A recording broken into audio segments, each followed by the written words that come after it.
وہ اس کا تعلق براہ راست ستر سے نہیں ہے. اب خواتین کی طرف آ جائیں. بہنوں کے سلسلے میں یاد رکھیں کہ سر کے بالوں سے لے کر پاؤں کے ناخن تک ان عورت کو اپنا تمام حصہ بدن دوسرے لوگوں سے چھپانا چاہیے.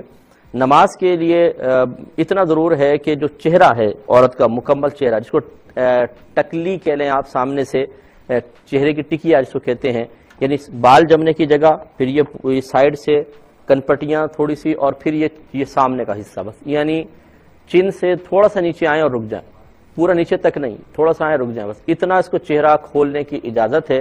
باقی گلے کا حصہ اور پورے کان وغیرہ، اسی طرح پورا سر، اور اسی طرح صحیح قول کے مطابق لٹکے ہوئے بال، جو سر کے پیچھے لٹکے ہوئے بال ہیں، بعض اوقات بہنیں نماز پڑھتی ہیں تو پیچھے سے بال ظاہر ہو رہے ہوتے ہیں، یہ سب چھپانا ضروری ہے. اس کو سب کو فقہاء نے ستر میں داخل کیا ہے. اسی طرح عورت کی کلائی مکمل طور پہ ستر میں داخل ہے. ہتھیلی کے بارے میں بھی کہا ہے کہ یہ بھی ستر ہے، ہاتھ کی پشت ستر میں داخل نہیں ہے. لیکن حتی الامکان کوشش یہ ہونی چاہیے کہ چونکہ یہ بڑے مختلف مسائل ہیں، ان میں اختلاف ہے، تو بہتر یہ ہے کہ بہن جس طرح اسکارف ٹائپ ایسا کوئی کپڑا سلوا لیں اور نیچے تک کافی لمبا ہو، تاکہ اندر ہی ہاتھ رکھیں، اور تکبیر بھی وہ اندر ہاتھ رکھ کے لگائیں اور اندر ہی ہاتھ باندھیں، تاکہ یہ ستر کے مسائل چونکہ بہت نازک ہیں، نماز کے فساد کا کوئی حکم اس میں نہ لگے. باقی نیچے کا جو ہے پنجہ وغیرہ، یہ فقہاء نے فرمایا کہ جو عورت کا پاؤں کا پچھلا حصہ ہے وہ ستر میں داخل ہے. مثال کے طور پہ ٹخنے ہیں اور ایڑی، یہ ستر میں داخل ہے. باقی جو اگلا پورا پنجہ ہے اس کا استثناء فرمایا. اب یہ تھوڑا سا مشکل ہے کہ اتنی لمبی شلوار پہن کے نماز پڑھنا، یا اتنی لمبی چادر جو زمین تک لٹک رہی ہو اور اس سے پورے ٹخنے اور ایڑیاں چھپ جائیں، حتیٰ کہ جب عورت سجدہ کرنے لگے تو سجدے کی حالت میں چونکہ تھوڑی سی وہ آگے جھکتی ہے تو لازم بات ہے کہ چادر کھینچے گی، تو اس میں بھی پھر یہ ستر نہ کھلنے پائے، اس کی تھوڑی سی احتیاط کرنے کی حاجت ہے. تو ٹخنے اور ایڑیوں کو فقہاء نے عورت کے حق میں ستر میں داخل کیا ہے. اس لیے بڑی احتیاط کے ساتھ بہنیں کوشش یہ کریں کہ اپنی نماز کے لیے ایک الگ لباس بنائیں اور بڑی چادر کے ساتھ نماز پڑھیں تاکہ پورا حصہ بدن چھپے. اب ہماری بعض بہنیں بہت ہی باریک قسم کے دوپٹوں کے ساتھ نماز پڑھ لیتی ہیں. اس میں یاد رکھیں کہ اگر اتنا باریک کپڑا ہے کہ اسے زمین پہ بچھائیں تو نیچے کی زمین یا اس کپڑے کے نیچے کا حصہ بالکل صاف نظر آ رہا ہو تو یہ ستر کے لیے کافی نہیں ہوگا. جیسے یہ جارجٹ کے دوپٹے ہوتے ہیں خواتین کے، کہ اگر اس کو زمین پر رکھ دیں تو ویسے باریک باریک جالیاں سی ہوتی ہیں اس میں، تو نیچے کی حصہ صاف نظر آئے گا. ایسا دوپٹہ اوڑھ کر اگر نماز پڑھی تو یہ ستر کے لیے کافی نہیں. یہ مقصد نہیں ہے کہ جیسے مثال کے طور پہ کوئی دروازے میں کھڑا ہو، باہر روشنی ہے تو ٹانگوں کی حیت آپ نے دیکھا ہے کپڑے کے اندر سے نظر آتی ہے. جیسے کوئی مرد بھی مثال کے طور پہ کھڑے ہو جائیں، کتنا ہی موٹا کپڑا پہنا ہو، لیکن اگر وہ ایسے روشنی کے سمت میں کھڑے ہیں آپ دیکھیں گے تو روشنی چونکہ پیچھے سے پڑ رہی ہوتی ہے تو کپڑے کے اندر سے ٹانگوں کی حیت نظر آ رہی ہوتی ہے. تو یہ حیت نظر آنے سے کوئی یہ ستر کے منافی ہے، ستر کے خلاف نہیں ہے. جو اصل تعریف یہ اتنا باریک کپڑا، تو یہ باریک نہیں کہلائے گا، بلکہ باریک وہی کہلائے گا کہ اگر اس کو آپ زمین پہ بچھا دیں تو نیچے کی زمین بالکل صاف آپ کو نظر آئے، اسے باریک کپڑا کہتے ہیں. لہذا جو کپڑا ایک روشنی میں کھڑے ہونے کی بنا پر بظاہر ستر کا سا کام نہیں کر رہا، اندر سے ٹانگیں نظر آ رہی ہیں بظاہر، لیکن اگر آپ اسی کپڑے کو بچھائیں گے تو آپ کو نیچے کچھ بھی نظر نہیں آئے گا. تو اصل اعتبار یہ کپڑے کو بچھا کر نیچے نظر آنے نہ آنے کا ہے، دور سے کسی روشنی کے اندر کھڑے ہو کر جسم کی تھوڑی بہت حیت سمجھ میں آنے کا نہیں ہے. تو اس لیے خواتین کو چاہیے کہ اتنا باریک کپڑا پہن کے ہرگز نماز نہ پڑھیں. اور اسی طریقے سے یہ بعض بہنیں جب تکبیرات لگاتی ہیں تو ہاتھ باہر نکل آتے ہیں اور یہ ہاتھ اٹھاتی ہیں تو یہ کلائی اس طرح یعنی آستین سرک جاتی ہے اور کلائی کھل جاتی ہے. ان کی کلائیاں یاد رکھیں ستر میں داخل ہیں. اگر 1/4 کلائی کھل گئی، یہاں کونی سے لے کر یہاں تک یہ کلائی ہے پورا، اور یہ ایک پورا ستر کا حصہ ہے، اس کے 4 حصے کر لیں، یہ 1 2 3 4، تو اتنا حصہ سمجھ لیں. اگر یہ پیچھے ہٹ گئی قمیض اتنی، جیسے سمجھ لیں مثال کے طور پہ یہ، اور یہ اس پر تکبیر لگا رہی ہیں تو نماز شروع نہیں ہوگی، کیونکہ 1/4 کپڑا کھلا ہوا ہے، ستر ہے، ستر کھلا ہوا ہے، اور ستر 1/4 کے کسی اس کا 1/4 کے برابر کھلا ہو، اس حالت میں تکبیر لگائیں تو نماز شروع ہی نہیں ہوتی. اس سے کم ہے تو نماز شروع ہو جائے گی لیکن مکروہ ہوگی. اس پہ توجہ کریں. ایک کالر ہمارے ساتھ ہیں، پہلے کال لیتے ہیں. السلام علیکم.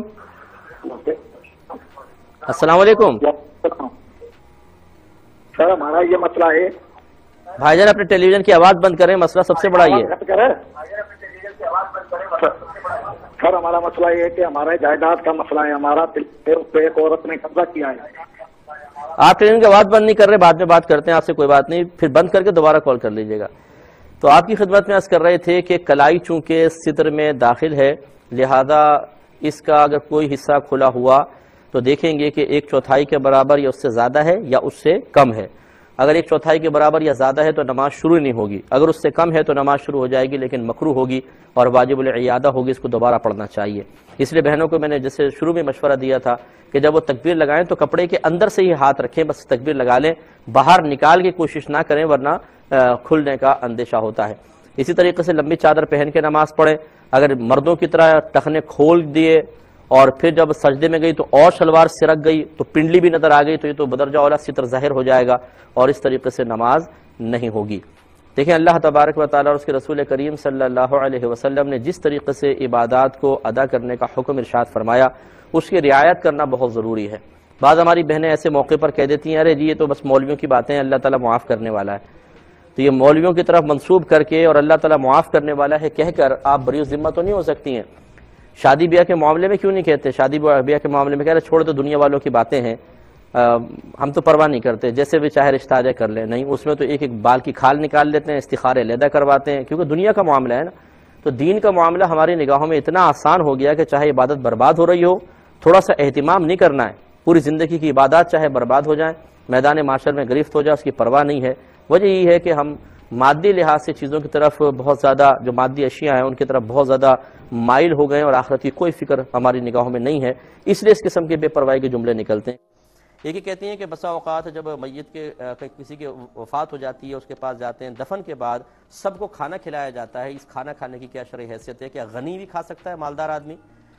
دیکھیں ہمارے نزدیک یہ چاہے ایصال ثواب کی نیت کریں یا نہ کریں، یہ ہمارے عرف میں رائج ہے اور یہ کوئی دعوت نہیں ہے۔ ایک صورت بس کھانا کھلانے کی منع ہے کہ کوئی فوت ہو اور کہا جائے بھی فلاں فوت ہو گیا آئیے اس کا کھانا کھلائیں گے، یہ میت کے کھانے کی باقاعدہ دعوت دے کر کھلانا یہ غلط ہے۔ اس کو ہمارے علماء نے فرمایا کہ دعوت صرف خوشی میں مشروع ہے، یعنی اس کا تصور شریعت نے دیا ہے، غمی کے اندر نہیں۔ اور ویسے اگر گھر میں مہمان آ رہے ہیں، اب کیا ان کو بھوکا مار دیا جائے یا وہ آ کے بیٹھ کے ان کو کہا جائے جاؤ ڈھونڈو رشتہ داروں کے گھر اور وہاں پہ جا کے کھانا کھاؤ؟ ایسا نہیں ہے۔ جو مہمان آتا ہے گھر میں ان کے لیے کھانے کا اہتمام کیا جائے تو شرعاً کوئی حرج نہیں ہے اور شریعت اس کو منع نہیں کرتی، یہ غنی بھی کھا سکتا ہے اور فقیر بھی کھا سکتا ہے۔ ایسے ہی کہتے ہیں کہ بسا اوقات کسی کی میت ہو جاتی ہے تو رشتہ دار بھائی بہن وغیرہ آ کر کئی دن تک اس گھر میں رکے رہتے ہیں پھر واپس جاتے ہیں، اس کی کیا شرعی حیثیت ہے؟ دیکھیں اس میں بھی دیکھنا یہ ہوگا اگر گھر بڑا ہے اور جن کے گھر آئے ہیں وہ آسانی افورڈ کر سکتے ہیں پھر تو قریب رہنا بہتر ہے کہ وہ غم میں ہیں، ذرا قریب رشتہ دار قریب ہوتے ہیں تو غم ہلکا جلدی ہو جاتا ہے۔ لیکن اگر گھر میں جگہ نہیں ہے، بیچارے وہ ویسے تندرستی میں قرض لے کر ان کو مشٹنڈوں کو کھلا رہے اور 15 دن 20 دن وہاں پہ اسٹے کیا ہوا ہے، اس کا کوئی شرعی تصور نہیں ہے۔ تعزیت کریں اور اپنے گھر کو واپس جائیں۔ ہاں اگر وسعت سامنے والے میں دیکھیں تو اس کی ہمدردی کے لیے کچھ ٹھہر سکتے ہیں، لیکن زیادہ ٹھہرنے کا شرعی کوئی تصور نہیں ہے، اس میں سے اجتناب کرنا چاہیے۔ لیکن انہوں نے فرمایا کہ آپ نے کہا تھا کہ گھر میں اسلامی ماحول بنائیں بچوں کے لیے، ہم نے بنایا، لیکن اس کے باوجود بچے لگاتار جھوٹ بولتے ہیں، تو ہم کیا یقین کریں اس بات کا کہ ہماری تربیت کامل نہیں ہے؟ کیا مسئلہ ہے؟ دیکھیں مسئلہ تو یہ بھی ہے، مطلب ایک گھر میں ماحول جو آپ نے جس کو آپ مذہبی ماحول کہہ رہے ہیں کہ کیا واقعی وہ مذہبی ماحول ہے اور پرفیکٹ ہے، کامل ہے شرعی لحاظ سے؟ کیونکہ ہمارے ہاں مذہبی ماحول جو بھی بنا رہا ہے اکثر ایسے ہی ہوتا ہے کہ اس نے خود تربیت حاصل نہیں کی ہوتی، بلکہ وہ چند چیزوں کو نافذ کر کے دعائیں یاد کروا دیں، کھانے کے یہ سنت آداب وغیرہ کر لیا، اس کے بعد بہت سارے امور ایسے ہوتے ہیں جو تربیت کے محتاج ہوتے ہیں لیکن اس میں ہمیں تربیت نہیں آتی۔ ہم کہتے ہیں بنا تو لیا ماحول، ٹی وی نہیں چل رہا، فلمیں نہیں چل رہی، فلانی چیز ہو رہا، بچے آرام سے مطلب یہ کہ خرافات سے بچے ہوئے ہیں، یہ اچھا ہے برا، لیکن کیا یہ کامل ہے؟ یہ دیکھنا ہوگا۔ تو یہ مطلب والدین کی تربیت بہت زیادہ ضروری ہوتی ہے کہ وہ اس کی تربیت حاصل کریں۔ لیکن بہرحال اگر آپ نے تربیت خود حاصل کی ہوئی ہے نہیں بھی ہے لیکن ایک اچھا ماحول بنایا اور بچے اس کو قبول نہیں کر رہے تو ذرا ان کی صحبت کو دیکھیے۔ کوئی ایسا تو نہیں کہ کوئی پھپھی، کوئی خالہ، کوئی ماموں، کوئی تایا، کوئی کزن جھوٹ بولتے ہوں یا بچے اسکول جاتے ہوں اور وہاں پر جھوٹے دوست ہوں، اس پر آپ خاص طور پہ توجہ کریں۔ اگر آپ کو ایسا کوئی ذریعہ اور سبب خارجی طور پہ نظر آئے جس کی وجہ سے بچے بگڑ رہے ہیں اور ان کی اصلاح کامل ہوتی نظر نہیں آ رہی تو اس میں آپ کا کوئی قصور نہیں ہے۔ ہمارے بچے بھی اسکول جاتے ہیں، دوسروں کے بھی جاتے ہیں، وہاں ہر قسم کے لوگ ہوتے ہیں، ہر قسم کے بچوں سے اور ہر قسم کے گھر کا بچہ آیا ہوتا ہے، تو لازم سی بات ہے کہ پھر کچھ نہ کچھ اثرات تو بچے قبول کر ہی لیتے ہیں۔ لیکن اب آپ کی یہ حکمت پر محمول ہوگا کہ کس طریقے سے آپ اس برائی کو دور کرتے ہیں۔ اپنے بچوں کی شروع سے اگر ہم ذہن میں نشو و نما کریں کہ جو بچہ سچ بولے، گلاس ٹوٹ گیا، کس نے توڑا؟ بچے نے کہا میں نے، ہم منہ پہ تھپڑ مارتے ہیں کھینچ کر، یہ غلط ہے۔ اس کو آپ 50 روپے دے دیں کہ بیٹا شاباش تم نے سچ بولا نا، اس کا انعام ہے۔ تو کہے گا اچھا نقصان ہوا مجھ سے لیکن میں نے سچ بولا تو انعام ملا، وہ سچا بنے گا۔ ہم خود بعض اوقات جھوٹا بناتے ہیں بچوں کو. جو سچ بول دے, جو بہو سچ بول دے, ساس اس کو نہیں چھوڑتی, اور جو مسلسل ساس کو جھوٹ بول بول کر پاگل بناتی رہے, ساس کہتی ہے نہیں بھائی یہ تو ایسی نہیں ہے, یہ ایسی ہے. تو یہ غلط چیز ہوتی ہے. جو سچ بولے اس کی حوصلہ افزائی کریں, جو جھوٹ بولے اس کو مطلب اس کی برائی کریں اور اس کی مذمت کریں, تو پھر چھوٹے گا. ان چیزوں پہ ذرا توجہ کریں. ہم بھی دعا کرتے ہیں اللہ تعالیٰ آپ کے بچوں کو کامل بنائے, محنت جاری رکھیں.